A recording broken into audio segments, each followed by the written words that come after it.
When my sister took over my studio and declared it ours, I finally stated no. She smirked. Relax, you're just the ATM anyway. So that night, I removed every tool I purchased and left behind a legal notice that made her turn white. I, 31M, never thought my own sister would become the person I'd need legal protection from. But here we are. It started 3 years ago when I bought a small commercial space downtown to convert into my woodworking studio. I'd been saving for nearly a decade, working double shifts at the construction company while doing freelance carpentry on weekends. The building was run down, but it had good bones and plenty of space. I saw potential where others saw problems. My sister had just gotten divorced and was struggling financially with her 2 kids. She needed somewhere to stay while she figured things out, so I offered her my spare bedroom temporarily. What I didn't expect was for her to treat my entire life like it was suddenly community property. The first red flag came when she started using my truck without asking. I'd come home exhausted from a 12-hour shift, ready to head to the studio, only to find my driveway empty. She'd taken it to run errands or pick up the kids from school. When I confronted her about it, she shrugged and said family should share resources. I let it slide because she was going through a rough patch. Then she discovered my studio. I'd been working on it every evening and weekend for months, turning the raw space into something functional. I installed electrical outlets, built workbenches, organized tool storage systems, and even added a small office area where I could meet with clients. Every piece of equipment in that space came from my savings. The table saw, drill press, router table, hand tools, measuring equipment, everything. I'd researched each purchase carefully, reading reviews and comparing prices because I knew I'd only get one shot at building my dream workshop.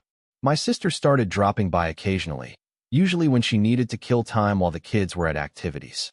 At first, she seemed genuinely interested in what I was doing.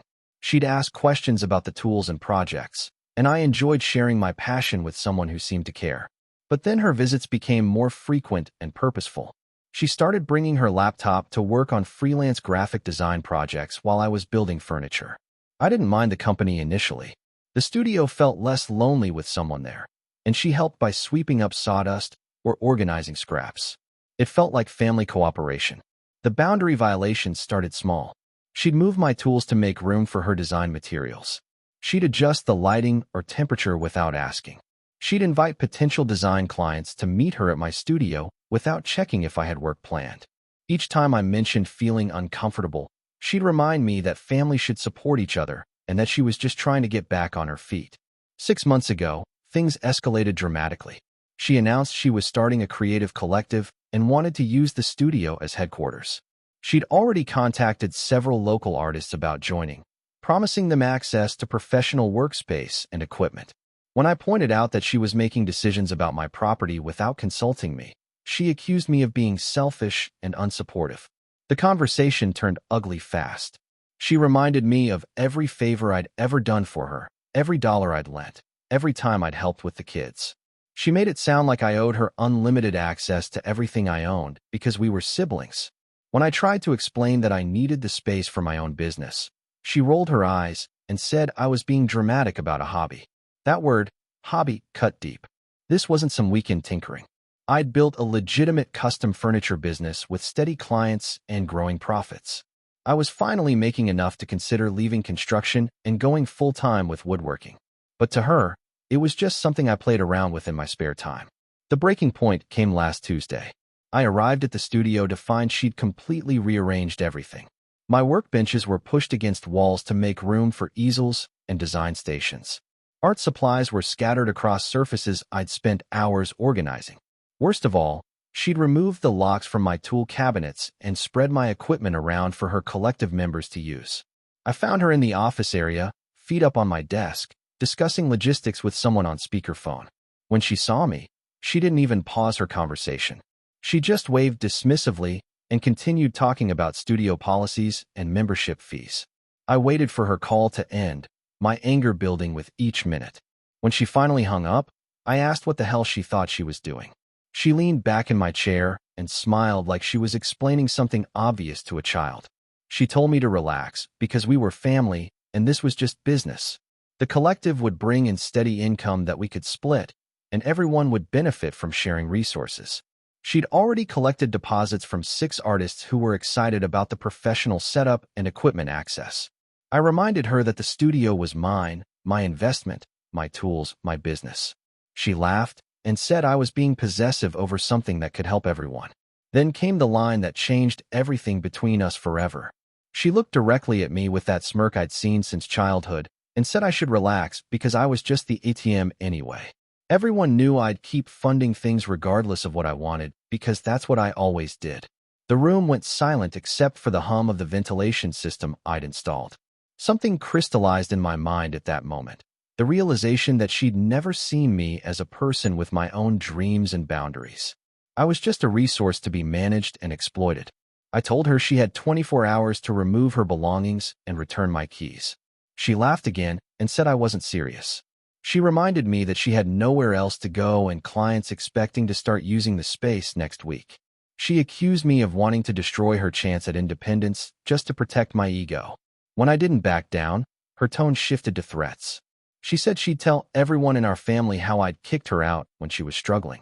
She'd make sure they knew I'd chosen money over helping my sister and her children. She seemed genuinely shocked that I wasn't folding under pressure like usual. I left without another word. That night, I couldn't sleep. I kept thinking about every time I'd enabled her behavior by avoiding conflict. Every boundary I'd failed to enforce had led to this moment where she felt entitled to take over my life's work. I realized that my attempts to be a good brother had taught her that my needs didn't matter. I made a decision that would have seemed impossible just days earlier. I called in sick to work the next morning and spent the day systematically removing every piece of equipment I'd purchased from the studio. The table saw went into my garage.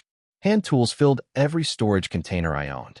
I even took the specialized hardware I'd installed, outlets, brackets, drawer slides, everything that represented my investment in the space. It took 3 trips with a borrowed trailer to move everything out. By evening, the studio was just an empty room with basic utilities and the built-in elements I couldn't remove without damaging the structure. Then I went to see my lawyer.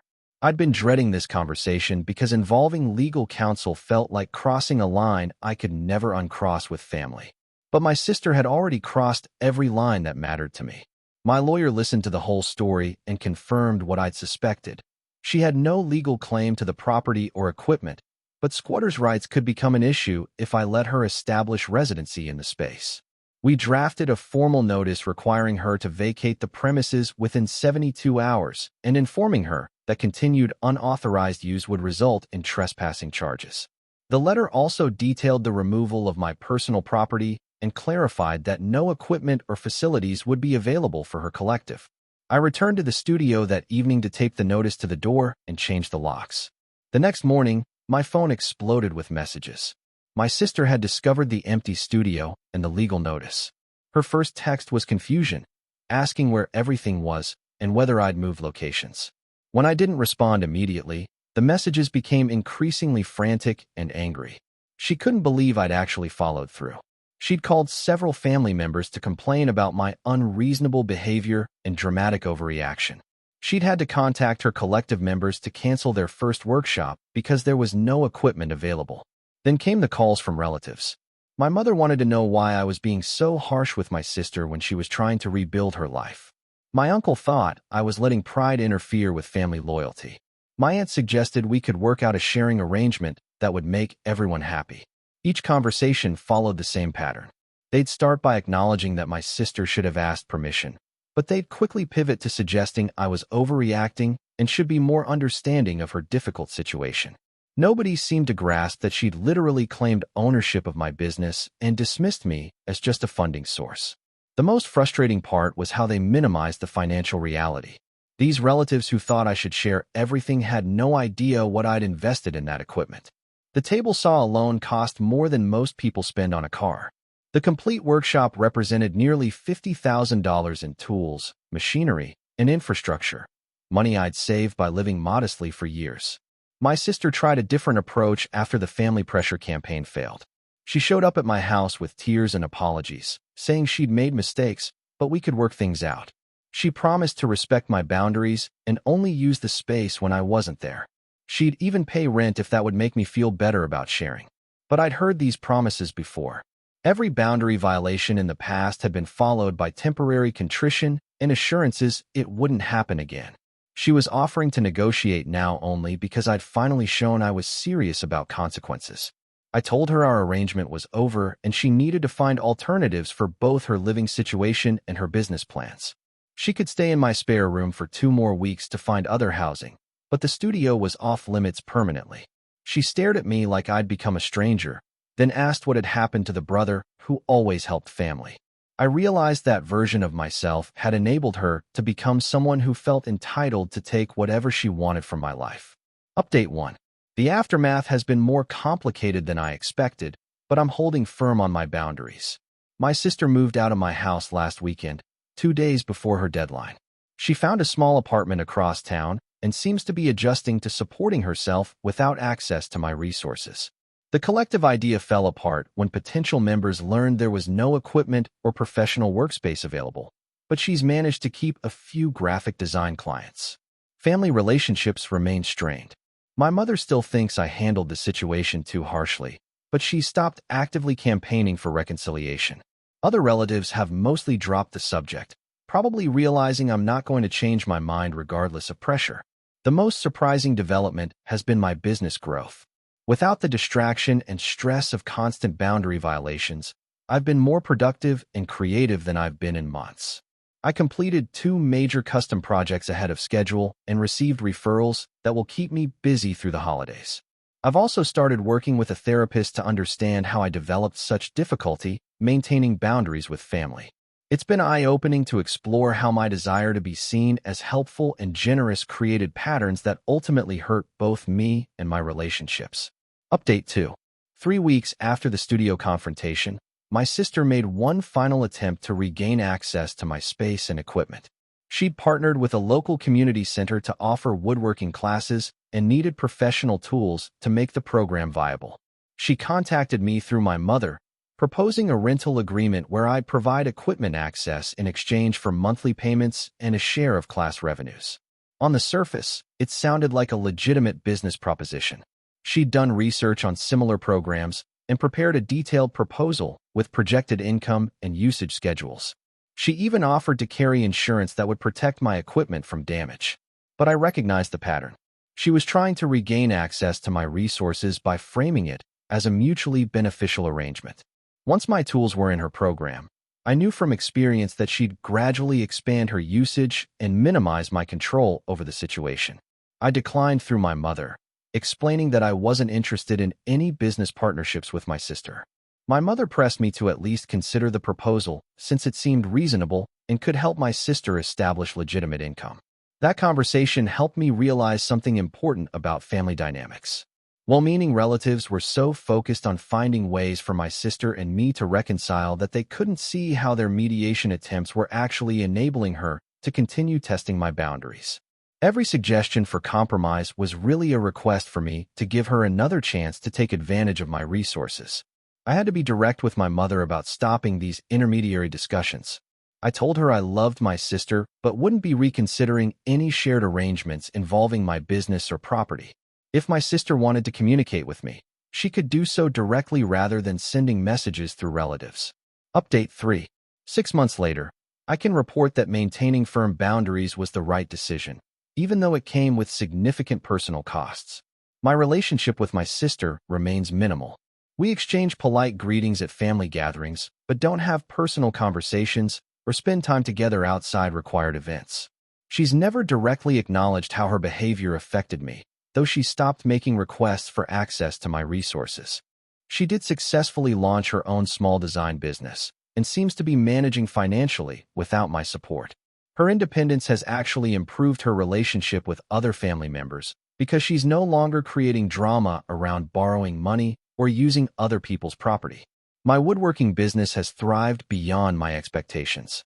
The time and mental energy I used to spend managing my sister's demands has been redirected into growing my client base and improving my skills. I'm now booked 3 months out and considering hiring an assistant to help with larger projects. Most importantly, I've learned to recognize manipulation tactics that I'd previously accepted as normal family dynamics. The therapy work has been invaluable in understanding how my childhood role As the responsible sibling created patterns where I felt obligated to rescue family members from consequences of their own choices. I still struggle with guilt sometimes, especially when relatives mention my sister facing challenges that my resources could easily solve. But I've learned that helping someone who refuses to respect boundaries ultimately hurts both parties by preventing genuine growth and accountability. The legal notice I left in the studio remains framed in my home office as a reminder that protecting my boundaries isn't selfish. It's necessary for maintaining healthy relationships and personal integrity. Looking back, I realized that one night of decisive action to reclaim my studio taught me more about self-respect than years of trying to avoid conflict through accommodation. Sometimes the most loving thing you can do for family is refuse to enable their worst behaviors, even when it makes you the villain in their story. My sister learned she could survive without using me as her personal ATM. I learned that my worth isn't measured by how much I'm willing to sacrifice for others' comfort. Those lessons were worth every uncomfortable conversation and strained relationship that resulted from finally saying no.